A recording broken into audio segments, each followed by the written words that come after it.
Hey guys, what's up? It's Kay, and today we'll be looking at the robot Damashii Ka signature or KA signature Geymalk. Now, this by far is the largest figure I have in my collection, and I'm pretty happy with it. This thing is panel lined, flat coated, and I added some decals on it. Now, for the flat coating, you're not really gonna see it, but I added really subtle lining on it. It's actually a darker shade of the figure, like as you can see here. You see how it's orange there, and I added some brown panel lines there, brown lining here. What else? He doesn't have too much panel lining on here, and I added some on this one. I added some gray lines on here, so it's really subtle. You will not really see it, but the detailing that I added here made the figure a really it actually made the figure better looking. So you can see in this one, I also added some lining there. Here, that's also a mix of brown and gray, so it's all good now. It looks better now compared to how it looked like when you get him out of the box. So anyway, let's start with the boring ones first. So we're gonna start again with the accessories. Alright, so for accessories, you don't really get that much. So it comes with these along with the beam saber. Where is it? Okay, the beam saber here. So you have 3 different kinds of open hands and a beam saber holding hand here. Let's focus on your camera. Let's go.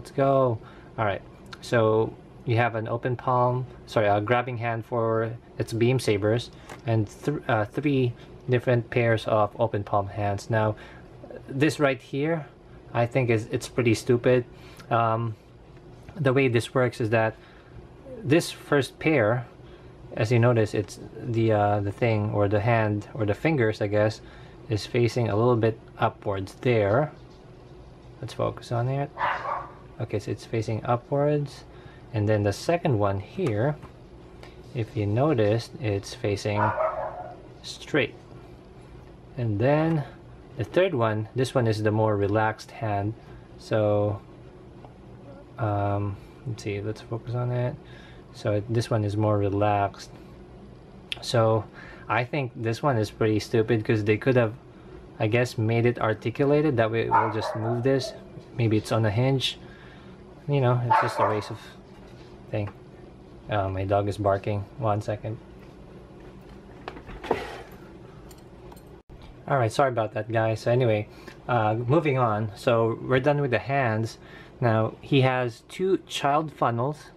Now I'm not too sure why it only comes with 2, and in the show the Geymalk actually has a lot of these stored in the mother funnel. So it's kind of sad that we only get 2 of these when the Kshatriya had like a lot of those funnels. So this one's the disappointing part for me.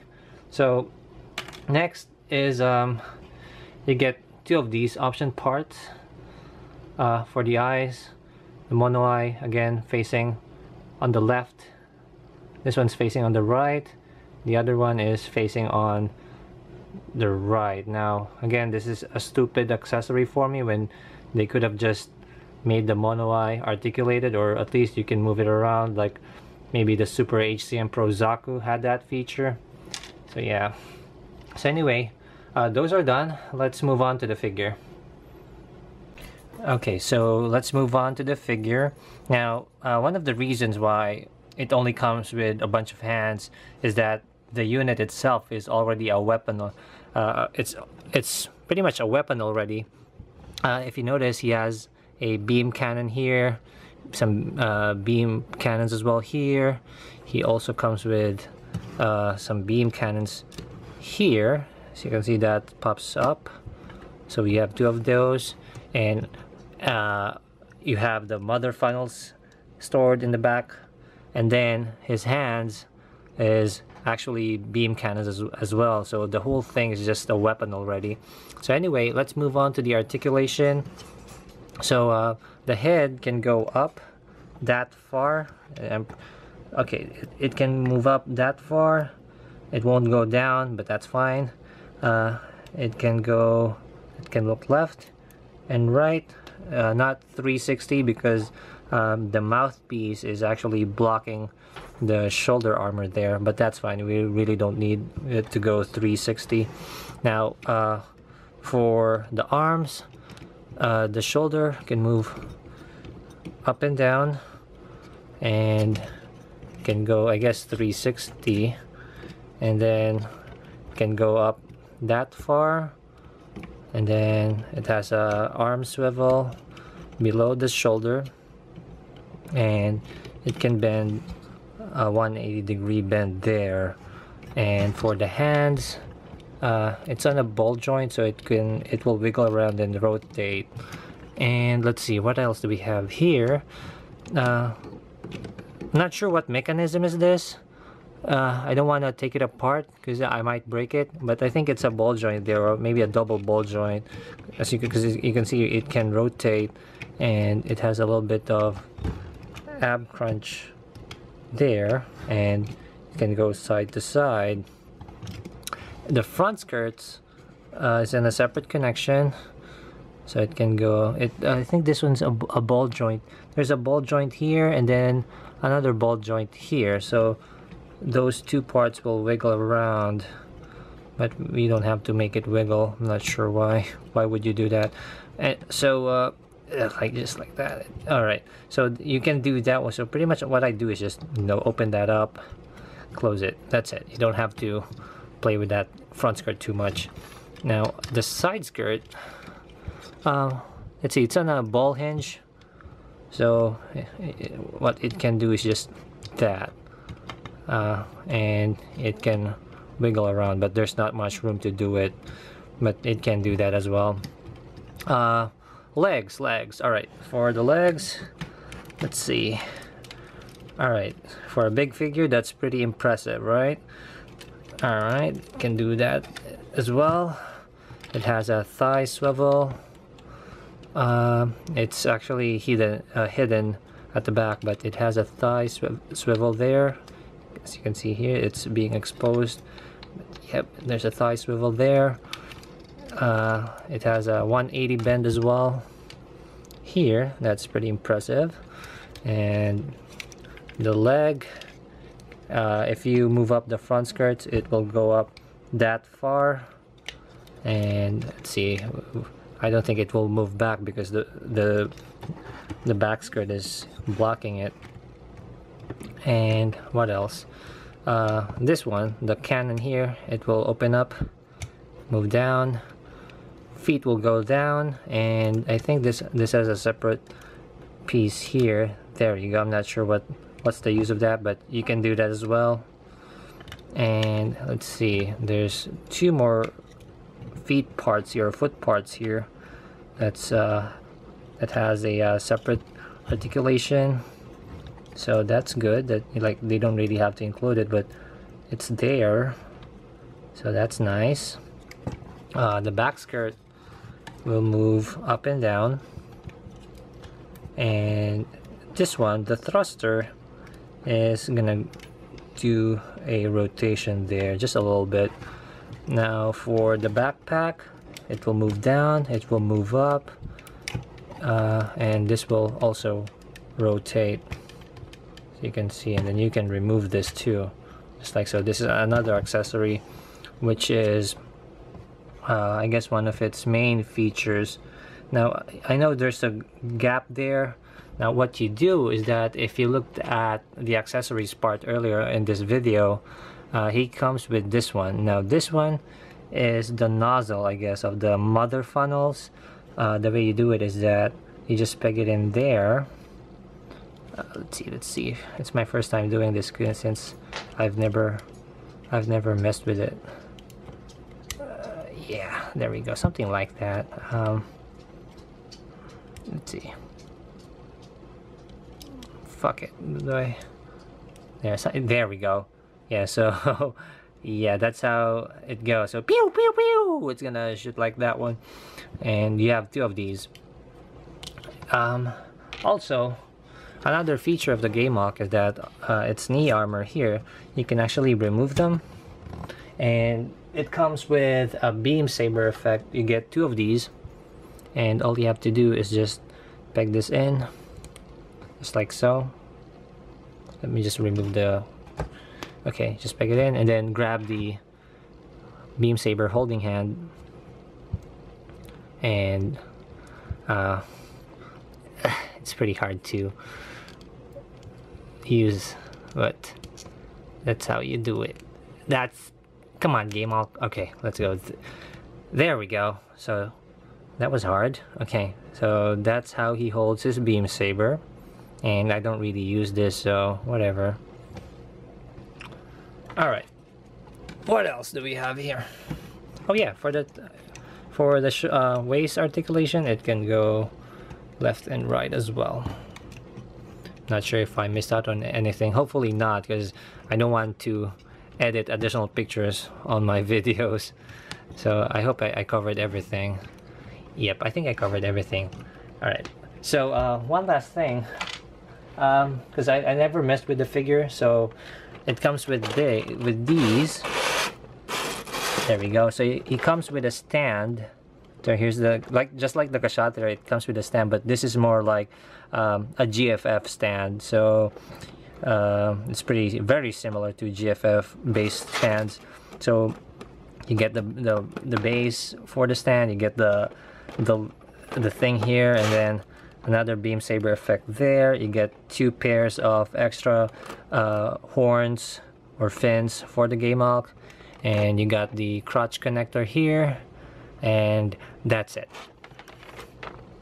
Alright, so for size comparison, again, this is the biggest figure that I have, so I'm gonna let you guys see how big it is compared to regular robot Damashii figures. So I know everybody wanted to see this, but here it is compared with the full armor Double Zeta Gundam. This one is also panelized, flat coated and whatnot, K style. So that's actually, it's my first time making them stand next to each other. It's pretty good. God damn, that's nice. Wow. Okay. All right. I just had some fangasm over there, just right there. So next, let's compare it with the regular sized robot Damashii figure. So let's see what I can have here. All right, I have two Damashii figures here. First, we have the Double X. So that's how big it is compared to the Double X. We have the V2 Assault Buster here. Again, they're too small compared to the Geymalk. And let's have another one here. So let's take these off. I haven't reviewed this yet because he's not yet finished. And I recently completed